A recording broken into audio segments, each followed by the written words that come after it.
I don't want to be partisan, but when you look at the Scalise shootings and the two attempts on Donald Trump and Luigi Mangione, you get the idea that the left feels that they're so morally superior and intellectually superior that almost any means necessary, and especially the reaction to these things. When Trump was almost killed, you looked at the social media, and when the Luigi Mangione was canonized after he killed a man who had worked his way up from the middle class to be a CEO. So I think it doesn't do any good to say this is violence and we've got to just stop the violence. This is coming from one particular side who's justified it because they think that Trump and his supporters represent an existential evil. Then they feel that they're going to be heroic. I think we saw that with a second assassination attempt on Trump. Political violence in the United States is escalating alarmingly, with recent events like the assassination of Charlie Kirk marking a dangerous shift.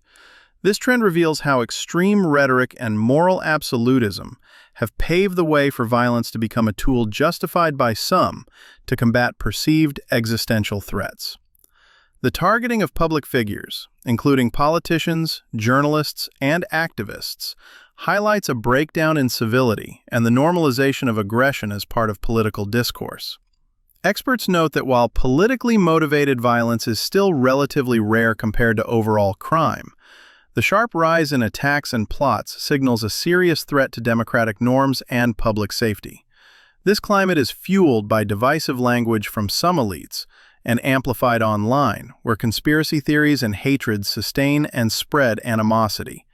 Without decisive condemnation and efforts to restore respectful dialogue, these violent cycles risk spiraling further, making political participation more perilous and the unity of the nation more fragile. The other thing is it marks we crossed the Rubicon because it was sort of known that journalists or people who were in opinion journalism on both sides were exempt.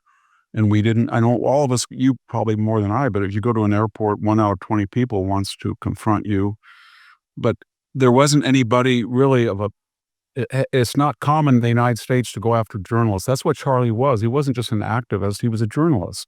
And he wrote, and he was very good at it. But the idea that now you go after the people who deliver information, that's kind of a new thing that they have.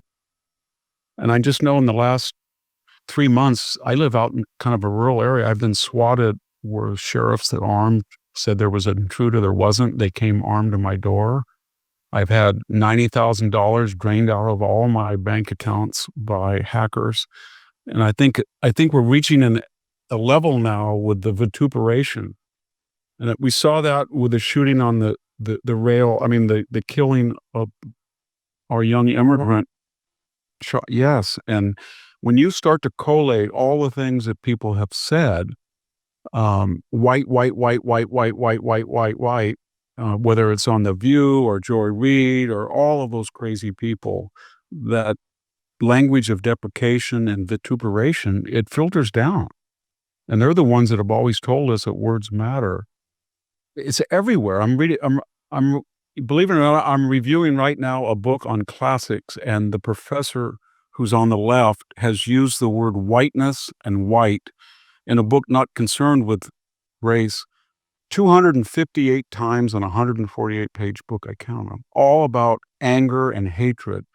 And until we say to people, we don't really care what ethnic group or racial group or political group, but there is a zero tolerance for that type of unadulterated hatred.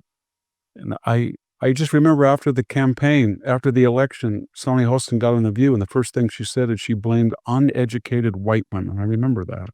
White women. Nobody should collectivize. So I think part of it is we're collectivizing people and we're putting them in this demonic category. And we've just lowered the bar so much, it's inevitable that people are going to come out of the woodwork and consider that the violence they use against people on the right or right, whether they're officials or now journalists apparently, is going not only to be exempt, but it's going to be canonized, and they're going to be heroic. And I think I don't want to make any macabre predictions, but I bet you, and I haven't looked at the news, there will be people immediately that will cheer this on social. It's going to become the two sources of reaction will be obviously from political officials and from the media. And the media knows that you don't want to have a counter reaction. So I would expect all of the officials, left and right, and all of the major journalists left and right will condemn this, if not for the right reason of morality, then for their own self-interest, because you don't want to get into a spiral. But I again, I I have been listening to stuff that's been said on podcasts, on major TV shows that I cannot believe. It's just pure racial hatred, ethnic hatred, and the targets more than ever are the so-called bogeyman of the white male MAGA. That's got to stop. When you have that vocabulary of disparagement from Joe Biden, that they were garbage, that they were chumps, that were dregs, and from Hillary, deplorable or irredeemable, Klinger, it's just too much finally. And it's all been predicated on the idea, well, this is a privileged group and they have a special category. You can say whatever you want. Conservatives, that's over with. I mean, this is the first time in my memory that a major journalistic figure has been targeted for assassination that I can think of.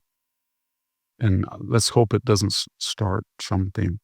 But this is really new. This happens in South America. It happens in Mexico. It even happens as we saw with Salman Rushdie and in Europe. But it has not happened here yet. And I'm afraid that this is something the left, in their desperation, if this person turns out to be that way, has embarked on it. If you value honest analysis and real conversations, make sure to subscribe. Hit the like button and share your thoughts in the comments. What did we miss and what should we tackle next? Your voice makes this community stronger. Let's keep pushing for the truth together.